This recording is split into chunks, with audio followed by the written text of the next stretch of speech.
Cuando era pequeño, en la casa teníamos una televisión en blanco y negro y empezaba, creo que a las 5 de la tarde, a las 4 empezaban las rayitas. Y a veces encendía el televisor y me sentaba frente a las rayas. Y después empezaba la función. Claro, mi mamá me decía, no puede sentarse sin hacer las tareas. Entonces era siempre hacer las tareas primero y después ver la televisión. En esa época, para los niños, muchas veces se nos presentaban unas caricaturas de los superhéroes, ¿verdad? Me acuerdo, por ejemplo, de uno que era una especie de como de la Edad Media, porque usaban espadas, iban a caballo y esas cosas. Y era un hombre que tenía, estaban pues en su palacio, pero un hombre flacuchento, miedoso, y tenía un poderoso enemigo que siempre quería destruir su reino. Y entonces había un momento en que él gritaba, por el poder de Grace, pues levantaba su espada y se transformaba en un hombre fortachón, ¿verdad? Y hasta su mascota se transformaba, que era también un animalito todo débil, y se volvía un poderoso, no sé, creo, tigre o algo así. Entonces, y así nos ilusionábamos viendo esas caricaturas. Después vinieron estos otros superhéroes, ¿verdad? Con otros poderes extraños. Porque siempre los seres humanos nos imaginamos cosas que nos puedan sacar de nuestra realidad. Si imaginamos algo que está más allá. Pero en realidad, nosotros sí tenemos a nuestra disposición unos poderes que están en la iglesia y que a nosotros se nos ha dado. Pero fíjense que la gente no se lo quiere creer y por eso no vienen a misa, por eso no vienen a buscar los sacramentos. ¿Cuántos vienen y han recibido el sacramento de la confirmación y nunca se enteraron para qué era eso? ¿Para qué sirve la confirmación? Y hay un detalle, que para poderse casar o para poder ser ordenado sacerdote, necesitas el sacramento de la confirmación. Y se te pide, tienes que traerme el certificado de confirma. Y simplemente parece, bueno, otro papel que tengo que buscar. Ese es el negocio de la iglesia, esos papeles. Pero no, es que es allí precisamente donde se entrega ese poder de Dios. Porque en realidad es el poder de Dios que se ha dado a la iglesia. Y entonces, aquí, en la época de Jesús, sus discípulos empiezan a decir, este modo de hablar es duro, ¿quién puede hacerle caso? ¿Qué era lo que estaba diciendo Jesús? Yo soy el pan vivo bajado del cielo. Quien me coma tiene vida eterna. Y él dice, no, eso es muy duro. ¿Por qué era duro? Porque ellos tenían el corazón duro, no querían creerlo. No querían creer que Él tiene ese poder de dar la vida eterna. Y entonces, Él les dice, y esto les hace vacilar. Y si después van a ver a este Hijo del Hombre subir a donde estaba. Porque dice, este es el pan vivo bajado del cielo. Y cuando lo vean subir, tampoco lo van a creer. Y dice, el Espíritu Espíritu es quien da vida. La carne no sirve de nada. Y fíjense que aquí en realidad la traducción tendría que decir, el Espíritu es quien crea la vida. Crea la vida. Esto es un misterio inmenso. Hoy estamos aquí nosotros. Unas generaciones atrás estaban nuestros abuelos, estaban nuestros padres. Dentro de un poco tiempo ya no estaremos nosotros, estarán otros. Esa vida que se nos ha dado es algo efímero. Tenemos poco tiempo y el tiempo se va volando. Los que ya tenemos algunos años, podemos recordar cuando éramos niños. Y ya tenemos algunos años más. Y no sabemos si podremos vivir otro tiempo. 20 años, 30 años, 5 años. No lo sabes. Por eso se nos recuerda, dice, las palabras que os he dicho son espíritu y vida. Y con todo, algunos no creen. Qué duro es nuestro corazón para creer, hermanos. Y dice que desde entonces algunos ya no volvieron a caminar con Jesús. Porque la gente iba donde Jesús. Y donde Él iba, lo seguían caminando. Y eso es un signo de lo que significa ser cristiano.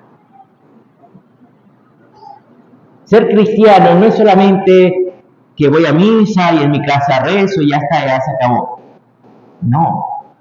Ser cristiano significa seguir a Jesús. Caminar con Él. ¿Y cómo caminas con Jesús? Estando en una comunidad cristiana.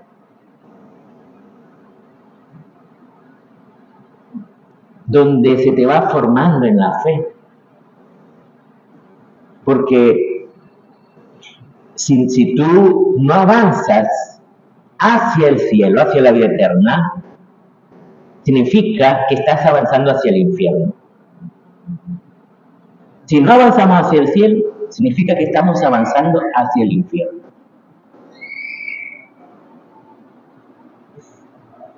Y ellos se van. Y entonces Jesús le pregunta a los 12, a los apóstoles, que Él mismo había llamado. Y que vosotros también os queréis ir, ¿se quieren ir ustedes? Y Pedro le contesta, Señor, ¿a quién vamos a acudir? Tú tienes palabras de vida eterna. Nosotros creemos y sabemos que tú eres el santo consagrado por Dios. Palabras de vida eterna. Esta es la clave de todo. El mundo de hoy no entiende su vida.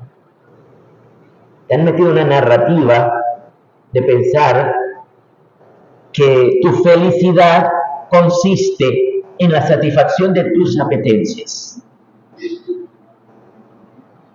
Pero resulta que las personas pueden satisfacer sus apetencias y no ser felices. Y no ser felices. Hoy se nos va a dar una clave de qué significa ser feliz de verdad. Ahora aquí dice, sabemos que tú eres el santo consagrado por Dios. Cuando dice el santo consagrado, fíjense, aquí emplea un término técnico en griego que se refiere a un espacio que estaba dentro del templo de Jerusalén. Cuando Jesús murió, dicen que el velo del templo se rasgó en dos. ¿Por qué? Porque detrás de ese velo era que se hacían los sacrificios. Había un altar consagrado a Dios donde se hacían los sacrificios, y allí solo podía entrar el sacerdote, pero había un velo. O sea que no todo el mundo veía los sacrificios. Cuando se abre el velo, significa que ese espacio ya deja de ser el lugar consagrado por Dios. Ahora el santo consagrado por Dios es Jesús mismo. Él es el lugar donde se van a hacer todos los sacrificios. O sea, Él mismo se entrega por nosotros. Y aquí se nos explica cuál es la verdadera felicidad, que no es satisfacción de tus apetencias, tu felicidad. Fíjense, por ejemplo,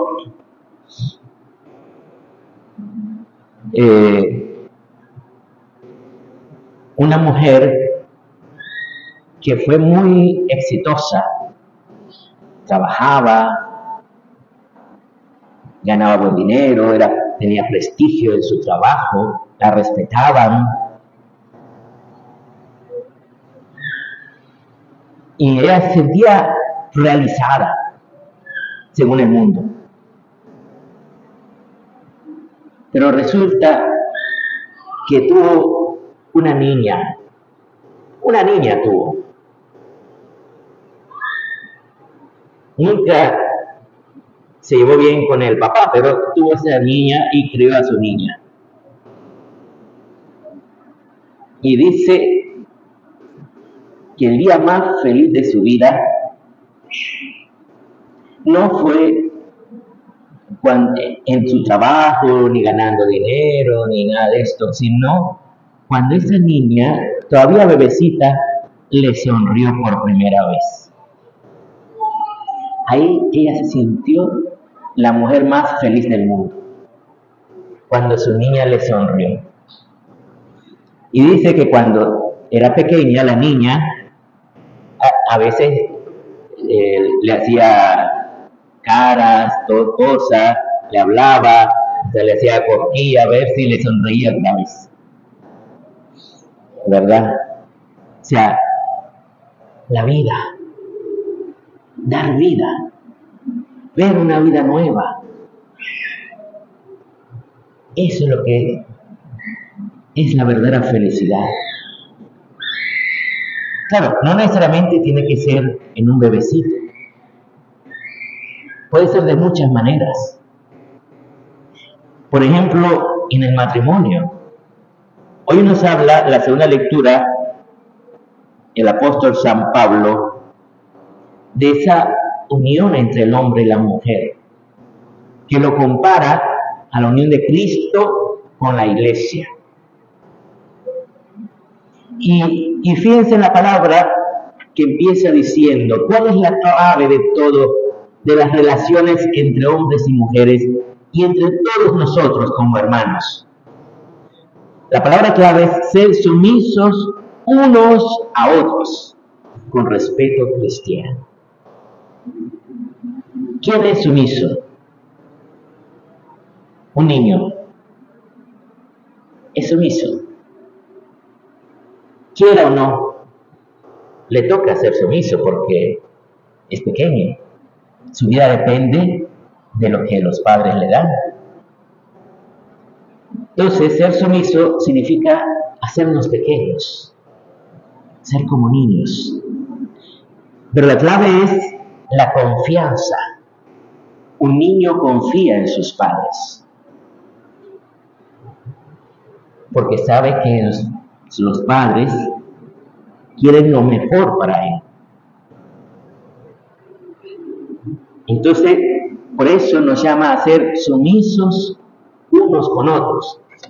Ese es el contexto general de toda relación.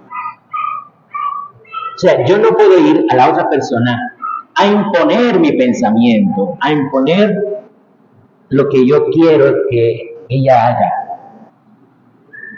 La clave de toda relación es llegar siendo sumiso ante el otro.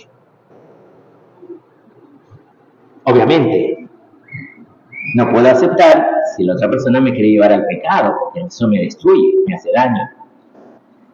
Pero sumiso en el sentido de respetar al otro, de quererle. Y fíjense cómo empieza diciendo las mujeres que se sometan a sus maridos como al Señor. Ahora, y dice, porque el marido es cabeza de la mujer, así como Cristo es cabeza de la iglesia. Hoy en día nos han convencido, es que Pablo, ese era un retrógrado. Ese ya, es que era otro tiempo, ya estamos viviendo otros tiempos, ya él no entendería lo que estamos viviendo ahora. No, es al revés.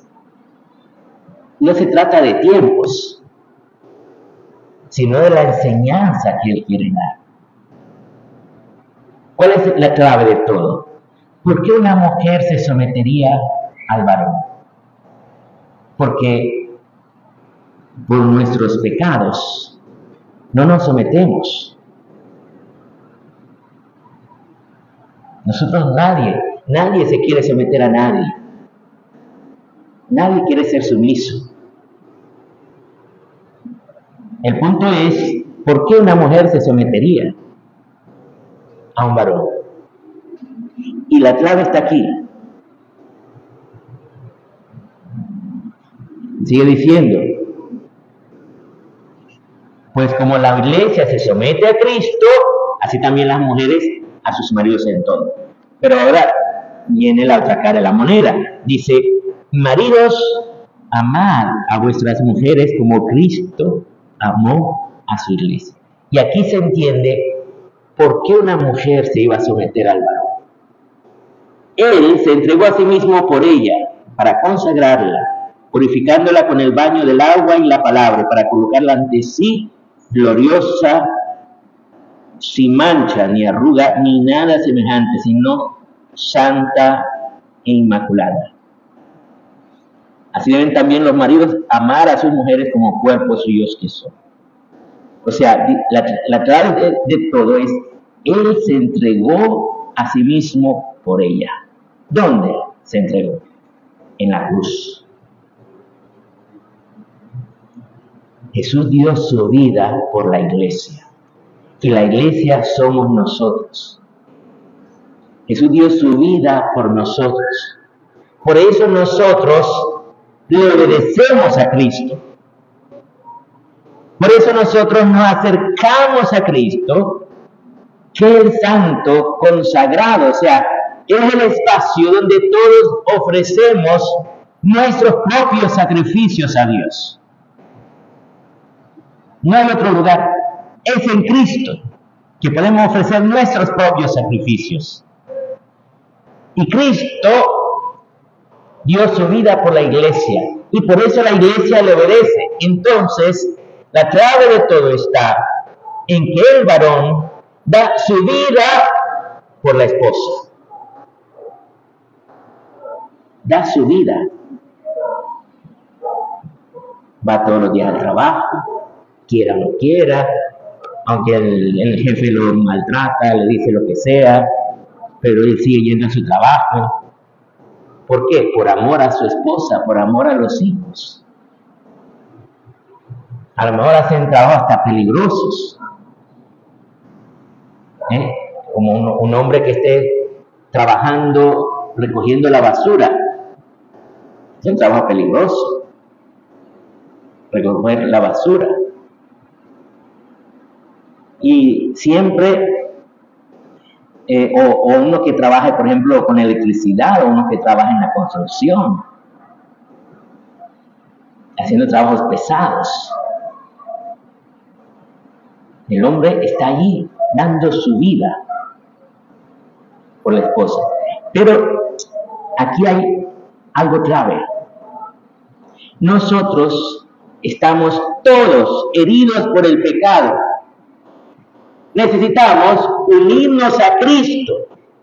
Y es aquí ese superpoder, que nosotros más que superpoder le diríamos un poder sobrenatural, el poder de Dios. El Espíritu es el que da vida, el Espíritu es el que crea la vida, el Espíritu es el que te da la gracia para que tú puedas amar, para que tú puedas donarte hasta dar tu vida por el otro o por la otra. Solo en Cristo, unidos a Él, podemos hacer eso. Esta es la clave de todas nuestras relaciones. Sin Él no se puede.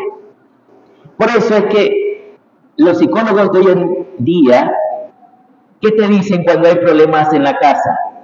No, es mejor que se separen, ¿para qué se te van a estar dañando? Es más, los hijos sufren mucho viéndolos pelear a ustedes. Pero ¿saben qué? Los hijos sufren más cuando los padres se separan. ¿Por qué?